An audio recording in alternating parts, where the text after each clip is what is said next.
historian of Islam, Ahmed Ragab, has brought me to the Al Hussein Mosque. And you can just come in here just like a Catholic church. So it's always open to prayer. Yeah.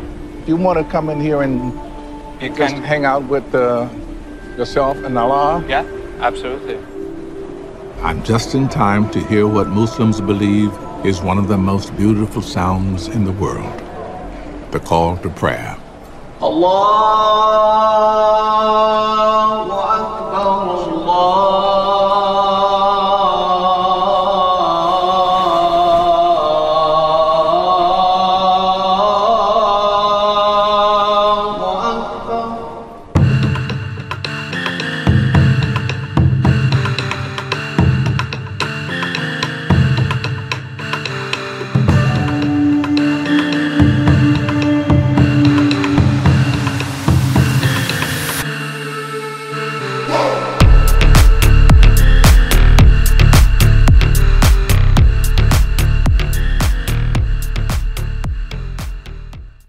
For the faithful, the song of the muezzin is a manifestation of God himself.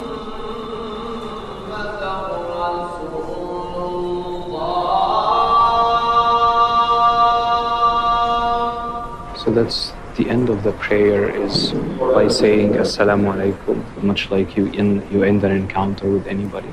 And it is because the prayer is essentially a meeting with God. Like, hey, you know, see you later, nice talking to you. Exactly. See you the next time. Prayer to Allah seems like a conversation with a person.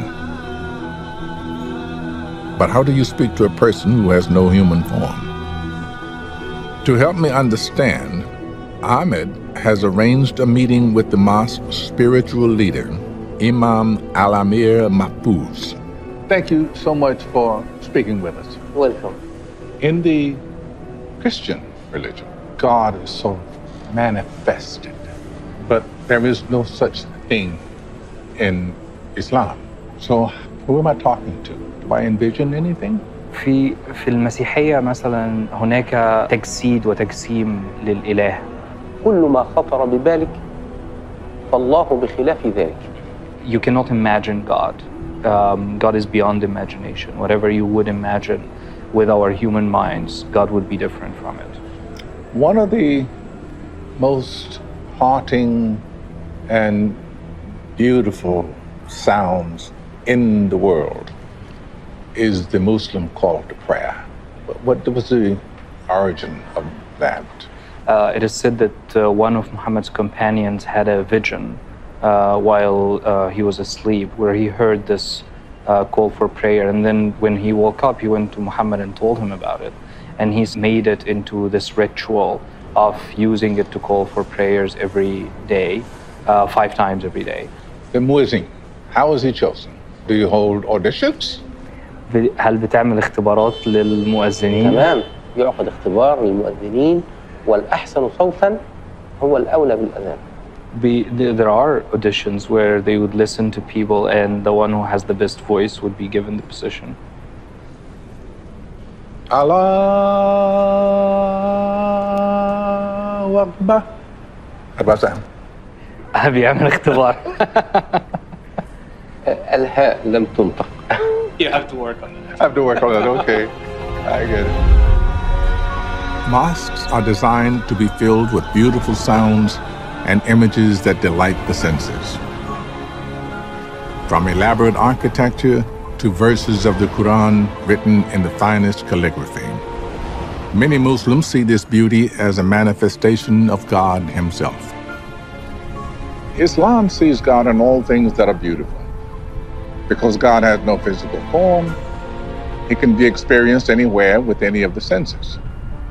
But these experiences are only ever aspects of the divine. God is always more than we can imagine.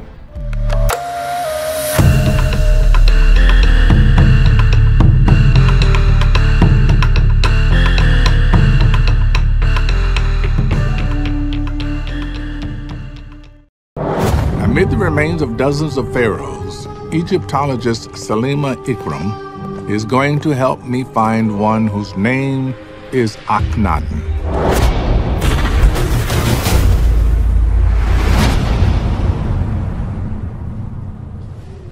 There he is. Akhenaten. Yep. He thought that there were too many gods and not enough focus was on him. There really needs to be an important god whom only I can channel. So he changed things. Radically. He basically closed down most of the temples, said that there is a special god, the sun god, the Adzan, and that you can worship the Adzan through me. And that didn't go over too well with a few people. No, that was not a very popular move because, of course, all the priests of the other important gods were shut down. Around the year 1350 BC, Akhenaten declared the sun would be Egypt's only god. In doing so, he would found the first faith in recorded history with a single deity. But it would not last. As soon as he died, the old priesthood struck back. This piece has been hacked away, as you can tell. You can see how the name of the king is hacked out. The name of the Adzan is also attacked. Everything there is chip, chip, chip, chip, chip, chip, chip, chip, chip, and it's gone away because destroyed. They just destroyed his memories Yeah. as best they could. Akhenaten hoped his son would continue this legacy, but his son was only 9 years old when he took the throne. His name was Tutankhamun.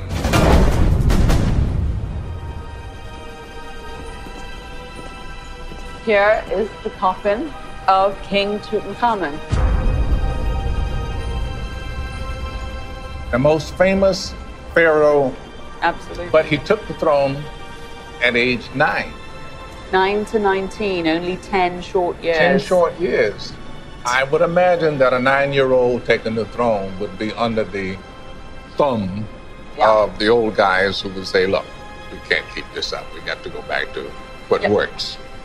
Absolutely. He did what he was told, probably. And effectively, his reign sort of knocked out Akhenaten's reign. And we have a return to the religion. And to the gods. The old gods are back in full force. Tutankhamun's priests erased Akhenaten's monotheistic religion and tried to erase him from history. Here we go.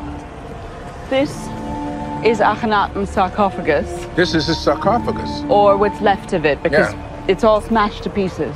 Well, that's what you get. Trying to change the world. Well, poor thing didn't manage to change it for very long. Do not fool around with the gods.